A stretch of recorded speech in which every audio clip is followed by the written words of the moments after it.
بسم اللہ الرحمن الرحیم۔ آپ سبھی ناظرین کو شام وائس چینل میں دل کی گہرائیوں سے خوش آمدید اور خلوص برا سلام۔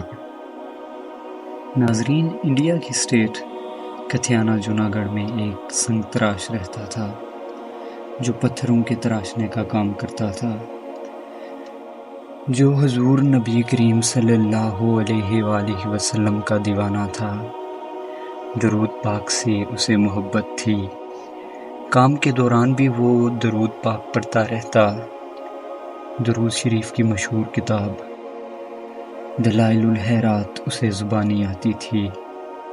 اس کا ایک معمول تھا کہ جب بھی کوئی پتھر تراشتا تو اس کا ایک باب پڑھتا۔ ایک دفعہ حج کے موسم میں قافلے مکہ مکرمہ کی طرف رواں دواں تھے تو اس کی قسمت کا ستارہ چمک اٹھا۔ ایک رات جب وہ سویا تو دل کی آنکھیں کھل گئی۔ کیا دیکھتا ہے کہ مدینہ منورہ میں حاضر ہے اور حضور نبی کریم صلی اللہ علیہ وآلہ وسلم بھی جلوہ فرما ہیں۔ سبز گنبد کے انوار سے فضا منور ہو رہی ہے اور مسجد نبوی کے مینار بھی نور برسا رہے ہیں، مگر ایک مینار کا گنگرا شکستہ تھا۔ اتنے میں حضور نبی کریم صلی اللہ علیہ وآلہ وسلم کے لب مبارک کو جنبش ہوئی اور الفاظ یوں ترتیب پائے: دیوانے وہ دیکھو، ہماری مسجد کے مینار کا ایک گنگرا ٹوٹ گیا ہے، تم ہمارے مدینہ منورہ میں آؤ اور اس گنگرے کو اثر نو بنا دو۔ جب اس سنگ تراش کی آنکھ کھلی تو کانوں میں حضور پاک صلی اللہ علیہ وآلہ وسلم کے ادا کیے ہوئے کلمات گونج رہے تھے۔ مدینے کا بلاوا آ چکا تھا، مگر سنگ تراش کی آنکھوں میں یہ سوچ کر آنسو آ گئے کہ میں بہت غریب ہوں، میرے پاس مدینہ منورہ جانے کے وسائل کہاں ہیں۔ لیکن عشق نے اور آرزو نے دل آسا دیا کہ تمہیں تو خود حضور پاک صلی اللہ علیہ وآلہ وسلم نے بلایا ہے، تم وسائل کی فکر کیوں کرتے ہو۔ چنانچہ دیوانے نے رخت سفر باندھا اور اوزار کا تھیلا کندھے پر چڑھایا اور پور بندر کی بندرگاہ کی طرف چل پڑا۔ ادھر پور بندر کی بندرگاہ پر سفینہ مدینہ تیار کھڑا تھا۔ مسافر پورے ہو چکے تھے، مگر عجیب تماشا تھا کہ کپتان کی کوشش کے باوجود سفینہ چلنے کا نام نہ لیتا۔ اتنے میں جہاز میں سے کسی کی نظر دور سے جھومتے ہوئے آتے دیوانے پر پڑی۔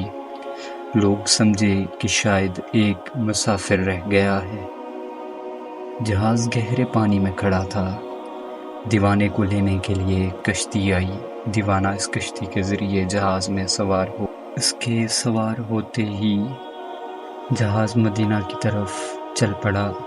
نہ اسے کسی نے ٹکٹ مانگا اور نہ اس کے پاس ٹکٹ تھا۔ بلاخر دیوانہ مدینہ منورہ پہنچ گیا۔ اب دیوانہ جھومتا ہوا روضہ رسول صلی اللہ علیہ وآلہ وسلم کی طرف جا رہا تھا۔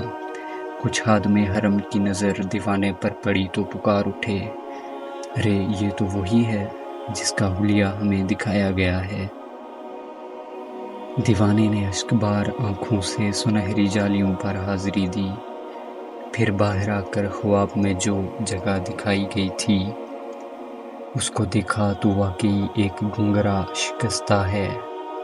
اپنی کمر میں رسی بندھوا کر خادم کی مدد سے دیوانہ گھٹنوں کے بل اوپر چڑھا۔ اگر حضور نبی کریم صلی اللہ علیہ وآلہ وسلم کا حکم نہ ہو تو عاشق گنبدوں مینار پر جانے کی جرأت تو کیا ایسا کرنے کے لیے سوچ بھی نہیں سکتا۔ اور حسب الارشاد گنگرا اثر نو بنایا۔ وارے دیوانے، دیوانے کی خوش بختی۔ جب دیوانے کی بےتاب روح نے سبز گنبد کا کٹ پایا تو بے قراری اور ازدراء بے حد بڑھ گیا۔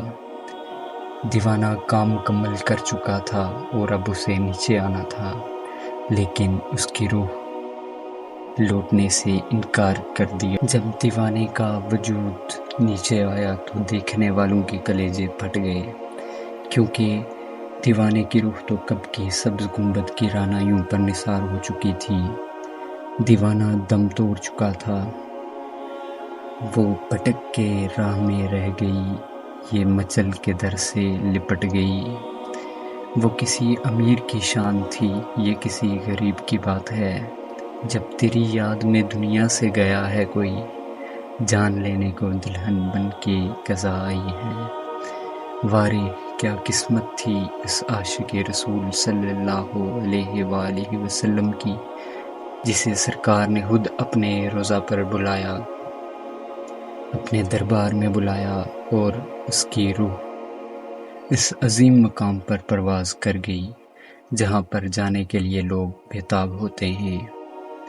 میں امید کرتا ہوں کہ ویڈیو آپ دوستوں کو پسند آئی ہوگی۔ سانسوں نے وفا کی تو اگلی بار ایک اور ویڈیو لے کر آپ کی خدمت میں حاضر ہوں گا۔ اللہ حافظ۔